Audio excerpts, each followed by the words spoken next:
Hi, this is the 7th edition of the News Roundup for EestiEest.com.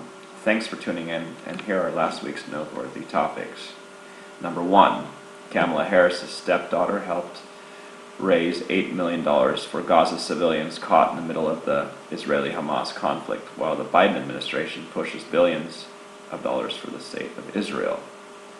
Ella Emhoff, the stepdaughter of Vice President Kamala Harris, has begun publicly fundraising for Gaza, advertising the fundraiser to support urgent aid for the children of Gaza on her personal Instagram account, which is now missing from her profile. The campaign asks her 315,000 Instagram followers to support the Palestinian cause, without mentioning that her stepmother's administration wants to send billions of dollars to Israel as part of a $100 billion package.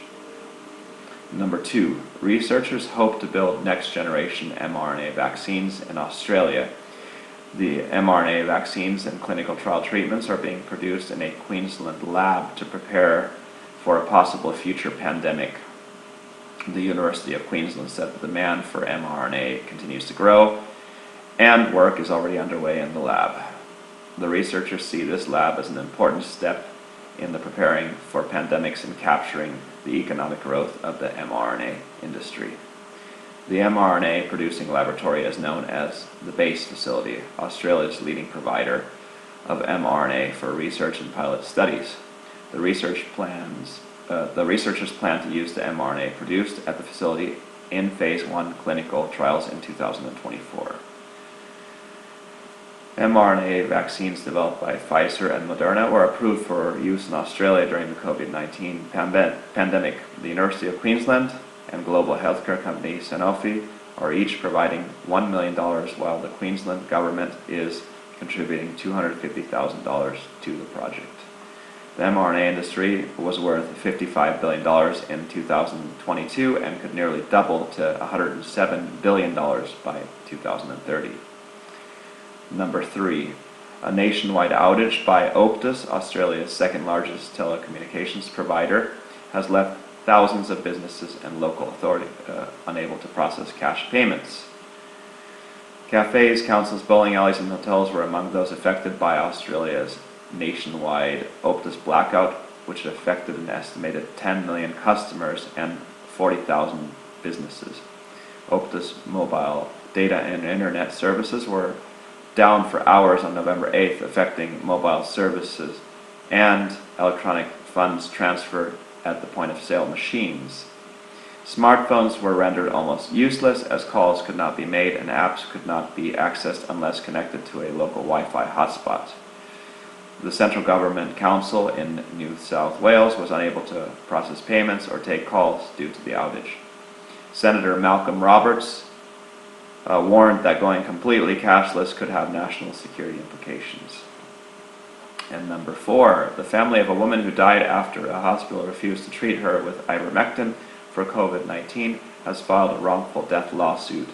Scott Montel, whose wife Deborah Bucco died of complications related to COVID-19 at Mount Sinai Hospital on May 16, 2021, filed the lawsuit in September. He claims the hospital refused to administer the ivermectin prescribed by her doctor. Montel claims the refusal contributed to her death. According to the lawsuit, Montel researched possible alternative treatments and read several news stories about patients with severe COVID-19 who had been successfully treated with ivermectin. Despite her initial improvement after receiving the court-ordered medication, the hospital's subsequent decision to discontinue treatment caused her health to rapidly deteriorate, according to the complaint. Montel's attorney, Steve Warshawski, says the hospital's denial of court-ordered treatment, especially given the patient's initial improvement, was against the patient's best interest and the integrity of the doctor-patient relationship. Controversy over the use of ivermectin in the treatment of COVID-19 has been a contentious issue in the medical community. Despite this, in August 2023, an FDA attorney confirmed to the U.S. Fifth Circuit Court of Appeals that doctors have the legal right to prescribe ivermectin to treat COVID-19.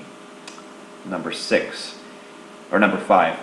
In Canada, MPs in the House of Commons Health Committee are launching an inquiry into more than $300 million the federal government paid Quebec-based Medicago, the defunct company whose COVID-19 vaccine never made it to market. The inquiry said Ottawa lost $150 million to Medicago in 2020 in the form of an irreversible pre-purchase agreement.